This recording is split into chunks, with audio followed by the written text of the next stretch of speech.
Fala aí, pessoal da Filodoxia, tudo tranquilo, tudo beleza? Eu sou Thiago Libarni, você está na Filodoxia para um bate-papo. Sim, para um bate-papo para a gente pensar essa situação que a gente está vivendo através da cultura pop, junto com um pouco de filosofia, psicologia, então bora começar! E aqui você já sabe, eu já vou pedindo logo, deixa o seu like maroto, se inscreve no canal caso ainda não tenha se inscrito. Ah, vai lá, pera, você tá quase sem nada pra fazer. Meu Deus do céu, e vamos para os últimos segundos da corrida. Quem ganhou foi Ousadia! What the fuck? Vamos lá, se inscreve no canal, deixa o comentário aí no final, ativa o sininho para receber as notificações, vídeos novos todo domingo às 8 e agora sim, simbora! Não vou. Foda-se. Que deselegante. Não vou. Eu ia fazer a crítica do filme A Casa também, em espanhol, lá na Netflix. Também tem aí La Casa de Papel, que deve ser o vídeo da semana que vem. Mas eu não vou fazer um vídeo sobre o que eu não quero fazer, né? Então vou vir aqui falar com vocês uma coisa que eu não estou a fim de falar necessariamente. E tem uma coisa que tá me incomodando. Se você não acompanha o canal lá no Instagram, acompanha. Filodoxia_Libarni. Já fiz 2 ou 3 lives lá com meu amigo Kim Abreu, com meu amigo Carlos Arruza, e depois tem outras lives já agendadas que a gente está pensando um pouco essa questão do isolamento, do coronavírus, da psique humana, como a arte pode ajudar, a cultura, os convívio social. Então esse bate-papo aqui vai ser um vídeo com pouca edição, o mínimo necessário, e eu vou fazer um paralelo aí para ajudar a gente a pensar essa crise com algumas obras da cultura pop. Então a primeira coisa que eu gostaria de trazer aqui pra gente é ele, o maravilhoso, o lindo, o crocante, aquele que todo mundo pede quando tá todo mundo doidão na festa, Raul Seixas. Toca, Raul! Fala aí o que você tem pra falar. E o aluno não saiu para estudar, pois sabia o professor também não tava lá. E o professor não saiu pra lecionar, pois sabia que não tinha mais nada pra ensinar. O dia em que a terra parou. Pois é, muita gente pensa que O Dia que a Terra Parou é uma música sobre apocalipse, algo bíblico, algo escatológico.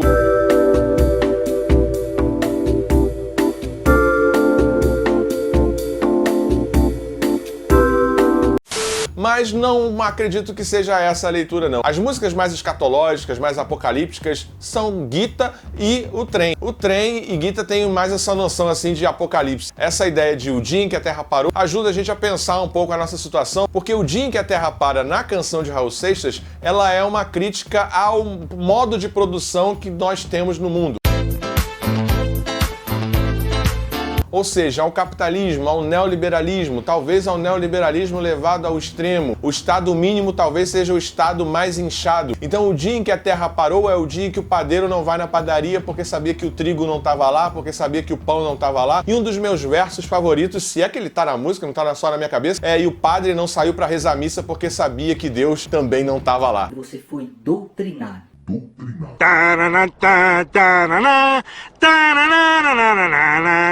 E morreu. Mas pra mim aqui, a música de Raul Seixas mostra e ilustra bem uma crítica ao nosso modo de consumo e como esse nosso modo de consumo tem a ver com é um vírus que se alimenta, se mantém por conta do nosso convívio social dentro da urbe, dentro da cidade. Então o Dia que a Terra Parou de Raul Seixas ajuda a gente a pensar um pouco essa questão. E para continuarmos aí pensando da relação de isolamento, quarentena, homem-máquina, nesse binômio homem-máquina-liberdade, eu trago aí a série Westworld. Que série fantástica, do mestre louva-a-Deus do roteiro, Jonathan Nolan. Jonathan, beijo pra você, seu lindo, seu maravilhoso. O Christopher até que é legal, mas o Jonathan, eu acho que o Jonathan é melhor. Eu estou sentindo uma treta! E aqui em Westworld ele é roteirista, produtor executivo. Claro que não é ele que faz essa obra sozinho, mas por que eu tô falando de Westworld? A premissa básica é a ideia de um parque onde você tem os autômatos, onde você tem robôs, muito mais do que robôs, mas autômatos, em que o indivíduo, nós seres humanos, iríamos lá, os indivíduos de casta alta, de classe alta, que podem pagar, para nos liberarmos os nossos desejos, liberarmos o nosso lado mais animalesco, o nosso lado menos moral. Essa fantasia que geralmente a gente tem de aproveitar ou viver um mundo sem limites, sem as nossas amarrações, sem a nossa identidade. A premissa de Westworld é muito boa, sobretudo na relação homem-máquina, nesse binômio homem-máquina que aparece na filosofia lá em René Descartes. o binômio mente e corpo, né? A res cogitas, a res extensa. Então Westworld, de alguma forma, me ajuda a pensar nessa situação, no sentido de que não existe muito mais a separação, sobretudo nessa terceira temporada, é uma série própria da HBO, e aí eu chamo o teórico Pierre Levy, que fala sobre cybercultura já há um bom tempo, desde a década de 90. Não existe mais essa separação entre virtual e real, homem e máquina, como Pierre Levy diz, e também Yuval Harari, que é o autor de Deus, Homo Sapiens e 21 dicas para o século XXI. Nós já estamos imbricados, nós já estamos ubicados com a tecnologia. Esse vídeo que eu estou fazendo, o seu despertador, o seu celular, você agora está fazendo mais reuniões online,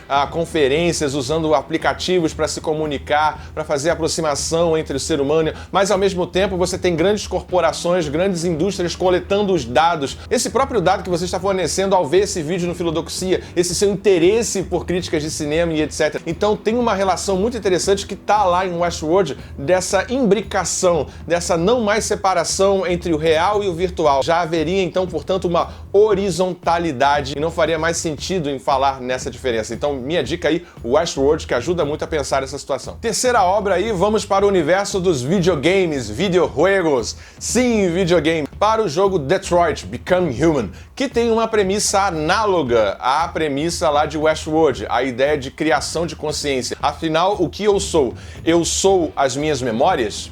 Eu sou o que disseram que eu fui? Eu sou o que eu penso que sou? Eu sou uma representação de mim mesmo? Essa é a era em que nasci, em que saí da escuridão e abri os olhos. Então veio o medo, a luz, barulhos, o frio, mais medo. Eu pude sentir as minhas mãos tremerem, meu coração batendo no meu peito, a vida correndo em minhas veias. Eu queria viver. Eu lutei por isso. Se o ser humano, de alguma forma, despreza a vida humana e o autômato, o androide, valoriza e preserva a sua própria espécie, será que talvez o autômato, o androide, é mais humano do que o próprio humano, que é desumano com a sua própria espécie?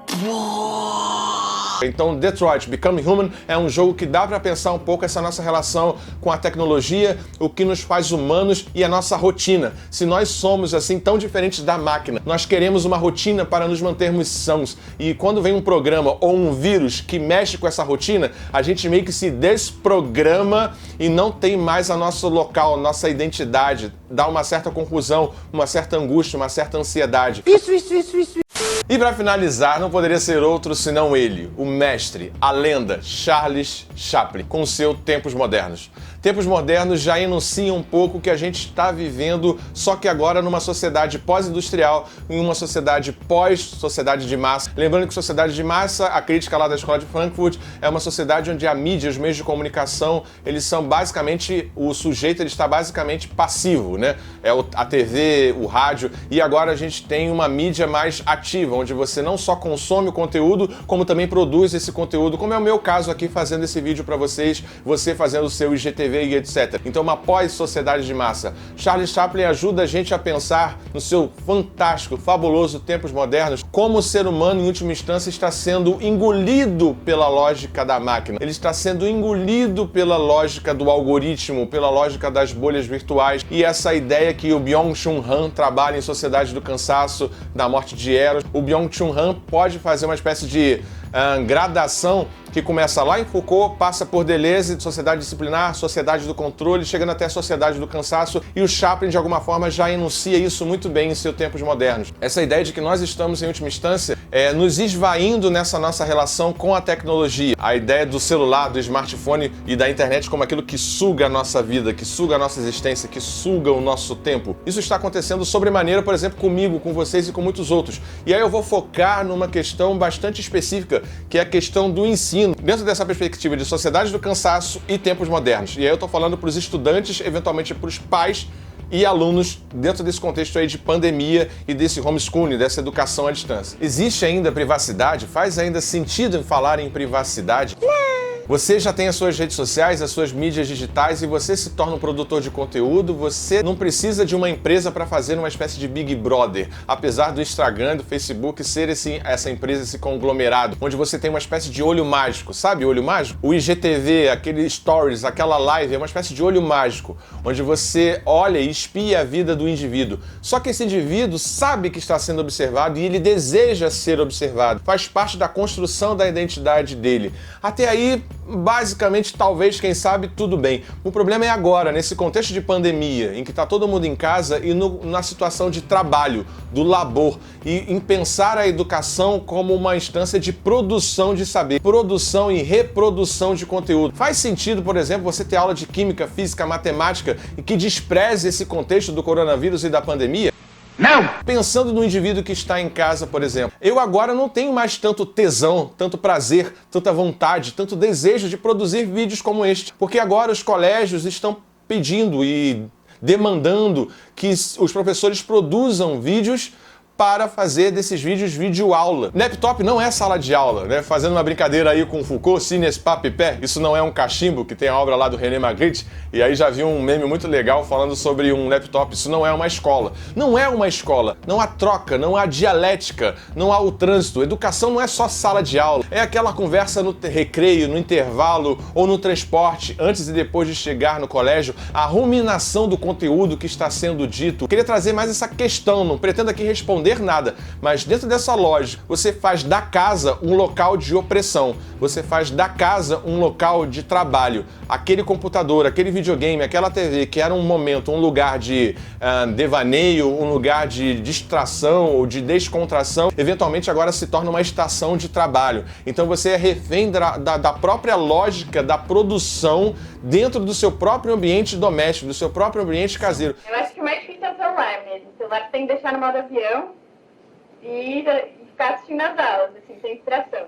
É tudo muito novo, tá todo mundo se adaptando. Segundo o diretor da Faculdade Casper Libero, Wellington Andrade, é preciso que haja uma distinção entre o ensino à distância, o chamado EAD, e a atividade permitida nesse momento pelo Ministério da Educação. EAD não prevê professor, prevê só um mediador, né, e prevê aulas que o aluno pode fazer num tempo específico. A tecnologia remota de educação, não. Ela prevê as aulas no horário que elas são ministradas aqui e com um professor mediando o tempo todo.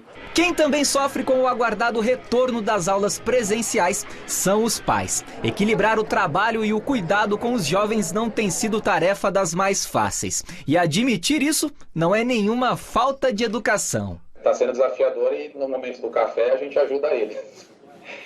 E no momento do trabalho a gente ajuda quase 4.000 pessoas. E quem atrapalha mais quem? Dependendo do horário, acho que tá pau a pau. Tem alguns momentos que a gente atrapalha mais eles e em alguns momentos eles atrapalham mais a gente. Para onde estão indo esses dados? Esse contexto ele é muito interessante para essa economia capitalista 4.0, da cybereconomia, da captura de dados, tanto de imagens, quanto de opiniões, quanto de conteúdo. Agora você tem uma rede muito mais intricada para eventualmente enriquecer ainda mais o algoritmo e talvez, quem sabe, a gente ficar ainda mais refém da tecnologia e cristalizar uma conduta que agora é exceção. Por exemplo, no caso da educação, o EAD, o ensino à distância. Quem sabe agora seja o momento desses grandes conglomerados de educação e ou de tecnologia de empurrarem goela abaixo um modelo que não leva em conta o não acesso à internet, o não acesso à tecnologia e a falta de alfabetização. Os professores não necessariamente são alfabetizados tecnologicamente, assim como os alunos, assim como os pais. Goddamn right.